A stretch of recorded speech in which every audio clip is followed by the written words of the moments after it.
안녕하세요. 자유교회 이진우 목사가 보내드리는 아침 묵상입니다. 오늘도 예수 그리스도의 향기를 내는 복된 하루가 되시길 바랍니다. 9월 20일 월요일 아침 묵상입니다. 오늘은 유대의 형제들에게 부조를 보내다 라는 제목으로 사도행전 11장 27절로 30절 말씀 묵상합니다. 그때 선지자들이 예루살렘에서 안디옥에 이르니 그 중에 아가보라 하는 한 사람이 일어나 성령으로 말하되 천하에 큰 흉년이 들리라 하더니 글라우디오 때에 그렇게 되니라. 제자들이 각각 그 힘대로 유대에 사는 형제들에게 부조를 보내기로 작정하고 이를 실행하여 바나바와 사울의 손으로 장로들에게 보내니라. 한 주간도 주님의 인도하심과 도우심으로 충만하길 바라며 월요일 아침 묵상 시작합니다. 오늘 묵상하는 말씀은 유대 땅에 닥친 큰 흉년으로 고통을 겪고 있는 예루살렘과 유대에 사는 교인들에게 안디옥 교회 교인들이 구제금을 전달하는 내용입니다. 유대 땅에 극심한 흉년이 든 것은 글라우디오 황제가 로마 제국을 통치하던 AD 46년부터 48년 사이에 일어난 일입니다. 유대 땅에 닥친 극심한 흉년에 대해 사도행전은 다음과 같이 기록하고 있습니다. 사도행전 11장 27절로 28절이죠. 그때 선지자들이 예루살렘에서 안디옥에 이르니 그 중에 아가보라 하는 한 사람이 일어나 성령으로 말하되 천하에 큰 흉년이 들리라 하더니 글라우디오 때에 그렇게 되니라. 유대 땅에 닥친 큰 흉년은 아가보라는 예루살렘 교회의 선지자가 안디옥 교회를 방문해서는 성령의 능력으로 예고한 재난이었습니다. 그렇다면 아가보라는 예루살렘 교회의 선지자가 굳이 안디옥 교회를 찾아 장차 있을 흉년을 예고한 이유가 무엇이었을까요? 안디옥 교회가 장차 흉년으로 고통당하게 될 예루살렘 교회와 유대에 있는 여러 교회를 도울 수 있도록 준비하기 위함이었습니다. 예루살렘 교회 아가보 선지자의 예언대로 로마 황제 글라우디오가 통치하던 시기에 유대 땅에 큰 흉년이 들었습니다. 유대 땅을 휩쓴 큰 흉년으로 예루살렘과 유대 전역의 형제들이 어려움을 겪어야 했습니다. 안디옥 교회를 도와준 예루살렘 교회와 인근 여러 교회가 유대 땅을 휩쓴 큰 흉년으로 극심한 고통을 겪고 있다는 소문이 300마일이나 떨어진 안디옥 교회 교인들에게 또 전해졌습니다.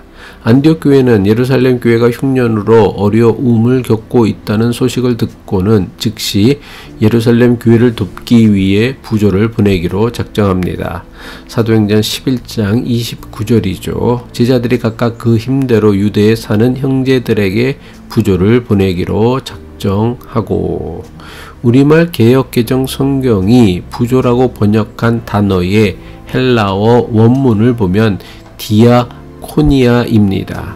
헬라어 디아코니아는 섬김 또는 봉사를 의미하는 단어입니다. 그런데 한글 성경에서는 섬김 또는 봉사를 뜻하는 헬라어 디아코니아를 부조로 번역했습니다. 이것이 무엇을 의미합니까? 섬김이나 봉사는 꼭 몸으로만 하는 것이 아니라 돈으로도 할 수 있음을 의미합니다. 쉽게 말해 몸으로 직접 가는 선교도 중요한 섬김이며 봉사이지만 돈을 보내는 것도 몸이 직접 가는 선교 못지않게 중요한 섬김이며 봉사입니다. 큰 흉년을 만나 고통을 겪는 사람들을 돕는 봉사는 여러 형태로 나타날 수 있습니다. 멀리서 의문품을 보낼 수도 있고, 직접 찾아가 손을 잡고 격려의 말을 할 수도 있고, 자신의 손과 발로 직접 힘든 일을 도와줄 수도 있습니다. 하지만 갑작스러운 재난을 당한 사람에게 물질로 도와주는 것보다 더 절실하고 효과적인 봉사는 없습니다. 사도행전이 안디옥 교회가 흉년을 겪는 예루살렘 교회에 돈을 보내준 사건을 섬김과 봉사를 뜻하는 디아코니아라고 기록했음을 주목해야 합니다. 사람들은 주변에서 흉년을 겪거나 재앙을 겪는다고 하면 어려움을 겪는 사람을 도우려 하기보다는 오히려 자신이 가진 것을 더욱 움켜쥐려고만 합니다. 코비드-19 팬데믹이 시작되자 많은 사람이 함께 나누며 살려고 하기보다는 먼저 자기 살 궁리만 하느라 사재기를 하여 시중에 특정 물품이 동이 나기도 했습니다. 하지만 길고 긴 코비드 팬데믹을 겪으며 깨닫게 되는 사실이 무엇입니까? 나만 살려고 해서는 나도 못 살고 남도 살지 못한다는 것입니다. 내가 살려면 이웃도 살아야 나도 살 수 있다는 것입니다. 안디옥 교회의 교인들은 예루살렘뿐만 아니라 자신들이 사는 곳에도 흉년이 들 것이라는 아가보의 예언을 들었습니다. 하지만 안디옥 교회는 자신들보다 먼저 대흉년을 만나 고통을 겪고 있는 유대에 있는 형제들을 돕기로 작정했습니다. 안디옥 교회는 각각 그 힘대로 유대의 교회들을 돕기 위해 구제 헌금을 모았다고 사도행전은 기록합니다. 이것은 안디옥 교회의 교인들 모두가 자기가 가진 힘대로 구제 헌금을 하기로 작정을 하고 참여했음을 나타내는 것입니다. 각각 그 힘대로는 매우 중요한 봉사와 헌금의 영적 원리입니다. 교회의 봉사와 헌금은 직분에 따라 또는 그 믿음에 따라 결정되는 것이 아닙니다. 자신이 처한 상황과 경제적 능력에 따라 힘대로 하는 것이 중요합니다. 교회나 이웃을 위한 봉사나 헌금이 아무리 좋은 일이라고는 하지만 자신의 형편이나 힘에 지나치게 넘치도록 하는 것은 결코 좋은 신앙의 자세는 아닙니다. 반대로 자신의 형편이나 능력에 턱없이 못 미치는 것으로 생색만 내려는 것 역시 좋은 자세라 할 수 없습니다. 교회나 이웃을 위한 봉사나 헌금은 힘에 넘치지도 힘에 못 미치지도 않는 내 능력껏 내 힘껏 하는 것이 가장 좋은 자세입니다. 이럴 때만 봉사나 헌금이 자신을 성숙케 하는 영적 훈련이 될 수 있으며 하나님을 기쁘시게 하는 일이 될 수 있습니다. 또한 선교 헌금이든 구제 헌금이든 교회를 위한 헌금이든 헌금을 하는 사람의 마음은 이웃을 섬기고 봉사하는 마음으로 해야 합니다. 헌금이 교회에서 나를 드러내고 자랑하는 수단이나 도구로 사용되어서는 안 됩니다.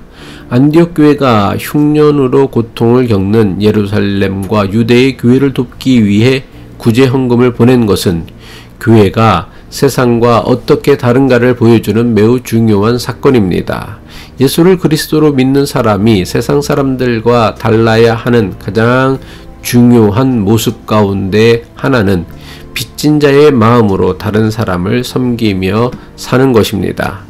세상 사람들은 오로지 자신만을 위해서 삽니다. 그리고 이렇게 사는 것을 지극히 당연한 일로 여기며 삽니다.